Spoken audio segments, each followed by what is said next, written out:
In this video, I'll show you guys a very easy method to earn over 1.6 million credits an hour. And you don't even have to crash for Nissan, unless you really want to.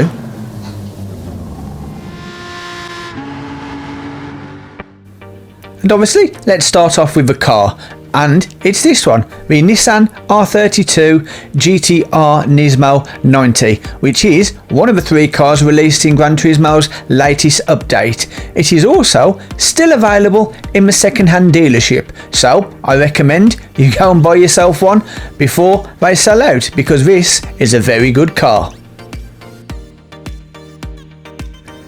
And now we've got the car, let's take a look at the tuning. And well, I've done quite a few things to this one.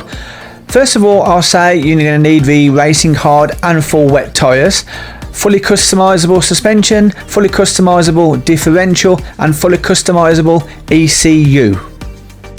Now, your transmission is a fully customisable racing transmission. I have adjusted the top speed to 310, but the gear ratios I have not changed at all. So whatever the game sets them to automatically, just leave it at that and you'll be good to go. Now, on the other side of things, I've pretty much brought everything there is. In fact, it's going to be easier for you guys just to pause it and copy what's on the screen. I will make a couple of points here that I did purchase the anti-lag system and have set that to weak for no other reason that I like the extra sound it gives you on the exhaust note and it sounds better. Does affect the PP a little bit, but the build adjusts for that. The other thing I did was I've actually purchased one of the new extreme parts, the carbon prop shaft. I guess it helps. It's nothing you can really notice about the build, but I thought I'd try one of the new extreme parts. And with the car and tuning sorted, it's time to head to the race. And that race is of course the World Touring Car 700 at Le Mans or Circuit de la Sarthe, and you will find that under World Circuits European section. And just as we start, I'd like to thank all of you that have supported the channel lately by hitting those like and subscribe buttons. It really has helped a lot and I do appreciate it. If you haven't yet done so, then go on, now's your chance. Hit those like and subscribe buttons, and thank you in advance. Now, the first thing you're going to want to do as soon as the race starts is adjust your fuel mapping and set the fuel map to number 6 so we can lean out that engine as much as possible, because we are going to be doing a 2-stop race and this car isn't exactly light on fuel usage, but don't let that put you off, because you are still going to eat the opposition in this thing and you're going to beat them very easily. Or at least you will be when the AI decide to stop playing dirty and forcing you off the track. I mean, come on guys, that's not called for. In fact, that's just downright rude. And anyway, when you do get to drive unimpeded, you will soon be overtaking those opposition cars, because even at fuel map setting 6, this thing is quick, very quick. And you will find yourself at some point during the first lap taking the lead, and from there on, well, they're just playing follow my leader. And once you've taken the lead and completed that first lap, it's time just to put your foot down and go for it. That is until we come to the end of lap 2, when we'll be making our first scheduled pit stop. That is of course weather dependent. This is the Le Mans race, so if it rained on lap 1, come in, change then. If not, wait till lap 2, at which point you want to come in and top up your tank completely with fuel. Now, you would have noticed you don't really need to change the tyres. It's quite light on the tyre usage, but as you're coming in for the fuel, you may as well get a new set of boots on as well. So, fill up to the max, get those new tyres on, and then get back out onto the racetrack. Now, with your second pit stop completed, it's pretty much rinse and repeat what we did for the previous 2 laps.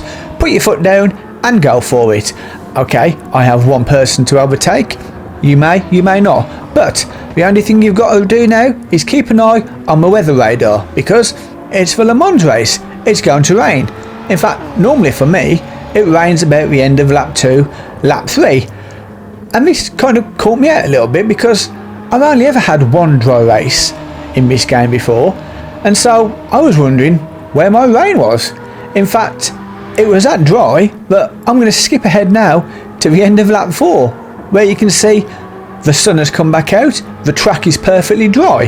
But it's the end of lap 4, which is our scheduled pit window, so let's pull in for a tank full of fuel again and some fresh tyres, some fresh racing slicks, because I was expecting now a real easy win straight to the end of the race. Nah, that didn't happen. And this little word of advice is both to you guys and to me. Always keep an eye on the weather radar.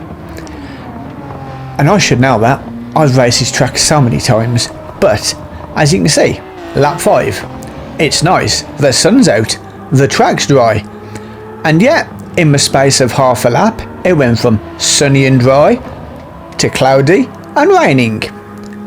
But then it went from cloudy and raining to very cloudy and absolutely raining, and after that, well, things just got worse.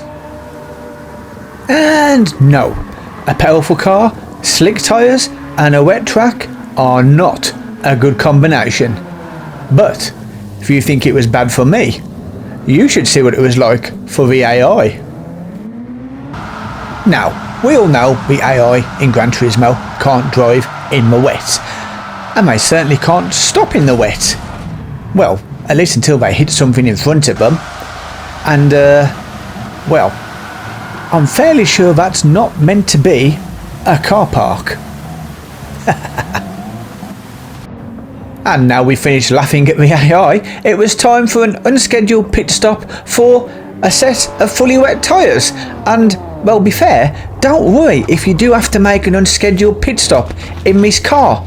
You are going to be so far ahead. So, it was into the pits, cautiously, on with a set of wets, and back out onto the track for the last lap. And, assuming you're on the right tyres, you'll find that last lap goes very quickly. In fact, so quickly, you will soon find yourself at the finish line, waiting for the timer to count down. Now, as I always say in the Le Mans race, if you don't have to do a lap 7, don't do one. Why drive round and waste 5 minutes when you can just sit there for 1 minute waiting for the timer to count down?